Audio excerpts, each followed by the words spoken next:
Before Lagos became the fashion capital of Nigeria, before African designs walked the runways of Paris and Milan, there was Fagge, a small historic community in Kano State, northern Nigeria, a place travelers once stopped by to rest during trade journeys. In Hausa, Fagge means a place to stop by. But centuries ago, people didn't just stop there. They stayed, they traded, they created, and they built something timeless. I was born and raised in Fagge. In my house, there is a tailoring shop that has existed for more than 30 years, even before I was born. The owner, Alhaji Suleiman Wapa, has sewn clothes for governors and business tycoons like Alhaji Dahiru Mangal and many more across Nigeria. He trained my two brothers, and through them, the sound of sewing machine has always been part of my home, a rhythm of survival and skill. But that sound didn't just shape my family. It helped shape Nigeria's fashion identity.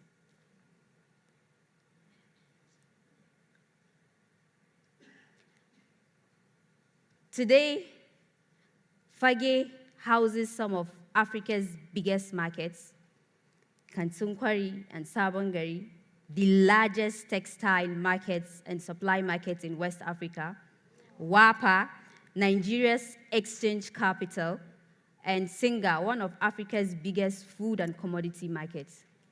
Fagge has always been a home of trade, talent, and resilience. From that diversity came our pride, tailoring. In Kano, people say, no matter where you sew your clothes, it will never fit perfectly unless it's made in Fagge. Right? Our tailoring isn't just about design. It's about precision, fitting, and comfort. Even if another tailor makes the same style, you can still tell the difference. It's the way we knit, the way we align fabric to body movements. We don't just sew, we shape identity. Our people train others from Ghana, Niger, and Cameroon who later moved to Lagos seeking bigger markets and exposure. That's how Fagge's creativity spread. Our people built what later became Nigeria's fashion industry. But the credits never followed. Today, the global fashion industry celebrates creativity, precision, and fitting, values that started long ago in communities like mine. Fagge's story is a reminder that the roots of innovation often comes from places the world overlooks. But over time, poverty, underdevelopment, and unreliable power supply slowly changed Fagge's story. Our once thriving tailoring industry began to fade. When you hear Fagge today, you rarely think of fashion or creativity. You think of drug abuse, street thuggery, poverty, and illiteracy. We have more than 10,000 skilled tailors and over 5,000 local tailoring shops, yet our youth, mostly talented young men and women, remain unemployed and under-supported. It hurts to watch a community that once helped clothe the nation now struggle to clothe itself with dignity. Because poverty, unemployment, a lack of recognition breeds insecurity, the kind my northern region faces today. But that story isn't just about my community. It's about the world we live in. Across the globe, the marginalized community build the backbone of economies, but remain invisible in the profit chain. The farmers who feed us, the youth who design, the workers who stitch our clothes. They power industries, but live in shadows. But here's the truth. The more inequality we allow for the marginalized, the deeper our global crises become. Right? When the marginalized suffer, the world shakes. When their voices are silenced, instability grows. Fagge has one of the largest youth population in Kano, and Kano itself is one of Nigeria's most youthful states.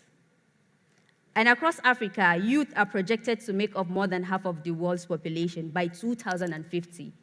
That means the future belongs to communities like mine.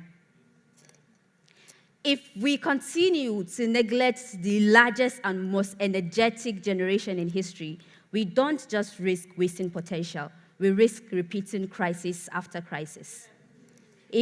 Because sustainability isn't just about climate or economy, it's about people. If we empower the marginalized communities, we build peace, stability, and innovations for the world. So imagine walking through Fagge 10 years from now. The hum of sewing machine powered by solar energy, young men and women designing clothes that walk the runways of Paris and Milan. Imagine open training hubs where our tailors learn digital fashion design, branding, and global trade right there in Kano. Then imagine a system that connects this global talent directly to global markets through technology and knowledge transfer, where every stitch tells a story of resilience, not poverty. Then imagine the ripple effects. When one community rises, others will follow. Because what Fagge needs isn't charity, it's a connection, it's a recognition, it's a chance to scale what already exists. With light, learning, and linkages, Fagge could become a global fashion innovation hub, a symbol of how the world changes when we invest in the overlook. So if you're listening, wherever you are, Fagge and communities like mine are waiting not for rescue, but for recognition, not for pity, but for partnership, for a chance to prove that the next global story of fashion, of science, of innovation, and more can rise from the hum of a small community.